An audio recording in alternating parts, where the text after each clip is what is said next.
Coming up on Mountain News this morning, as help for black jewel miners comes flooding into some Kentucky counties, others in other counties say they have yet to receive any help.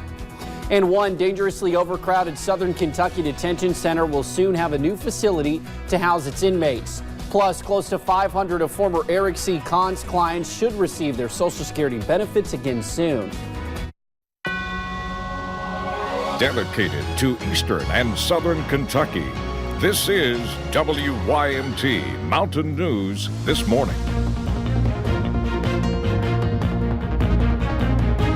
Good morning. It is 6:01 on Thursday, August the 15th. I'm Will Puckett. Thank you for tuning into Mountain News this morning. Some of you are going to be waking up, heading to work, taking your kids to school, walking them out to the bus stop with a thick blanket of fog. Let's bring Brandon in this morning, give us a better breakdown of who's seeing what on this Thursday or Friday Eve, Brandon. You know, I feel like, when Oprah is on and she talks about, you get this and you get this. You get some fog, you get some fog, everybody gets some fog. That's every day, 365 in Eastern Kentucky. I swear, I say this all the time on this show. I feel like Bill Murray in Groundhog Day because almost every day this summer I have mentioned fog. But let's take a look and see what's going on. Buffalo Mountain, little cloudy skies over the moon there, but the moon is out.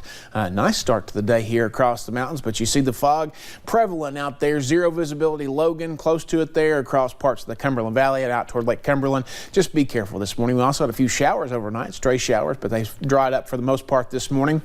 One little loam shower in southern Perry County. 60s and 70s right now for temperatures, and we're heading toward 87 this afternoon. That stray chance will continue into the early parts of the afternoon. The fog gives way to sunny clouds, and then eventually mostly sunny skies. The rest of the forecast is on the way here in just a few minutes. Will? All righty, Brandon, thank you. Well, the Black Jewel bankruptcy had the biggest impact on Harlan County. Hundreds of miners out of a job, and the county itself taking an economic hit.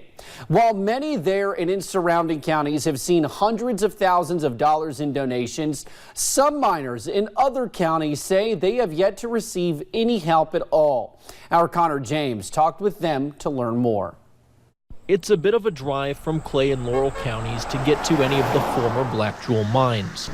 We had to go out of the county to work for Black Jewels. Roughly 12 now former Black Jewel miners called those counties home, though. Everybody here I know is behind on their bills or payments.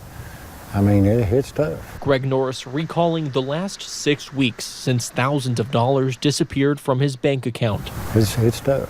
But what's made it more difficult, the lack of help.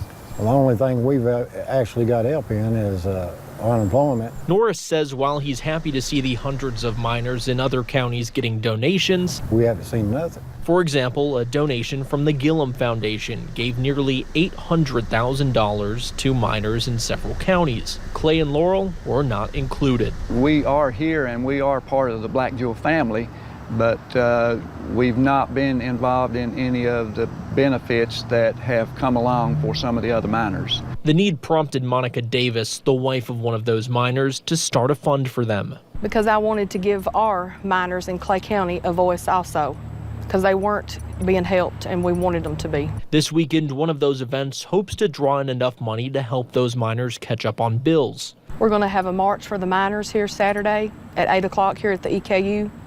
And we're going to march from here down to Clay County Middle School. We are bringing light to some of these issues, and hopefully that will help us to get some type of benefits to help the families. And hopefully bring in some much needed help. Now, that march for the miners will start at 8 a.m. this Saturday at EKU's Manchester campus. There's also a benefit concert in Bell County tomorrow night at 6 to help miners in that county. Well, now there will also be a meeting at the Letcher County Courthouse for miners tomorrow. It begins at 11. Attorneys will be there to discuss the civil lawsuit against Black Jewel and its former CEO, Jeff Hoops. Later today, two state lawmakers, Senator Johnny Ray Turner and Representative Angie Hatton, will be in Harlan.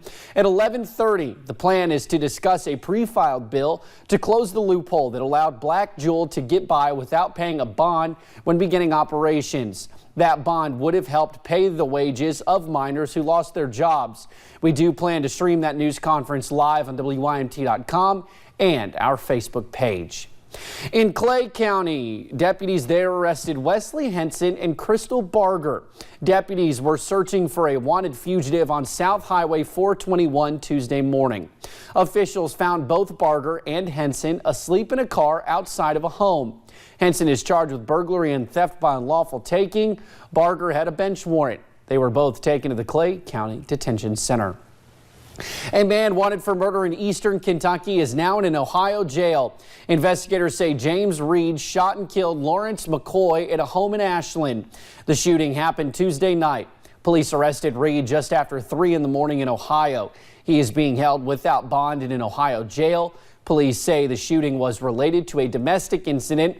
Reed will be extradited back to Kentucky.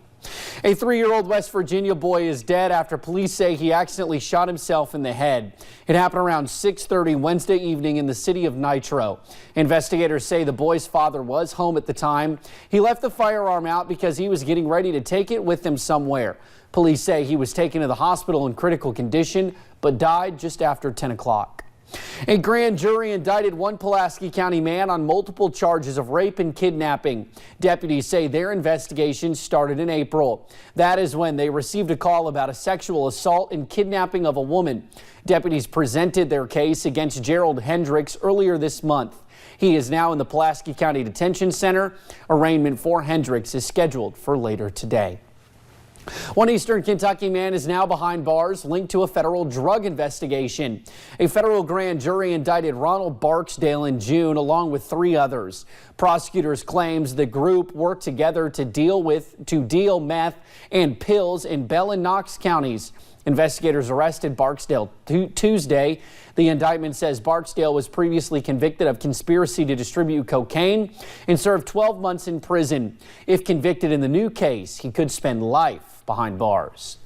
A southern Kentucky community will soon have a new facility to house its inmates. Construction is almost finished on the new Laurel County Detention Center, which is more than double the size of the existing lockup. WYMT's Phil Pendleton has more on how the jailer says the new facility will help solve a serious overcrowding situation and save the county money. Built for 300, more than 550 inmates are now crammed into close quarters at the Laurel County Jail. There's space for more than 600 at the new jail. The officers will walk in to do their hourly cell checks. They won't have to step over people. 10 inmates will stay in dorms with 5 bunk beds. Some have to sleep on the floor now. Now, there's not a big difference in laying on concrete on a mat or laying on steel bunk in a mat. But it does create tremendous safety issues with when the officers are inside the cells doing cell checks. The new jail is quite massive. It's 105,000 square feet covering 15 acres, costing about $24 million. There may be Mosley says over time the new jail will save the county money and housing inmates from other areas. Basically be getting a new facility, paying for that facility, and spending nearly $1 million less each year than we are to remain in the one that we have.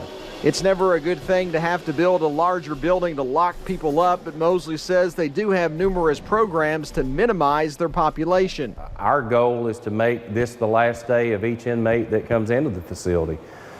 But the reality of it is when the community grows, that element of crime or criminal activity grows along with it. After a renovation of its own, Mosley says the old jail will likely be used to house female inmates. In Laurel County, Phil Pendleton, WYMT Mountain News. Now, Mosley says the utilities and other components of the jail are being constructed in an extremely cost-effective way. Now, after being indicted on Monday, Breathitt County Judge Executive Jeff Noble is still under scrutiny. He was indicted for buying lumber with county money for personal use. Yesterday, the fiscal court held a meeting without him. They discussed a declaratory judgment action against him after court claims of him not following the law. Noble's lawyer Derek George Campbell says this is not true. We're just giving the county attorney authority to do whatever action he has to get the county judge executive to comply with the law. There is a misunderstanding on a lot of fronts as to the nature of executive functions and to the nature of legislative functions. Noble's bond has been reduced from $250,000 to $20,000 surety bond. There is no longer an active warrant. Finally, close to 500 of former Eric C. Kahn's clients should receive their Social Security benefits again soon. Eastern Kentucky lawyers have spent their time the last 4 years fighting for this. One lawyer wants to make sure clients know the process of getting them back. It's so important that if you are getting reinstated, even if you're not sure if you're getting reinstated, call the Social Security office, go to your local Social Security office, update your mailing address and your contact information and your banking information. Lawyers are hoping some former clients will receive a check in the mail as early as next month. They say a federal class action lawsuit is pending in the Eastern District of Kentucky for those who did not directly take their case to federal court, in hopes their benefits will also be reinstated.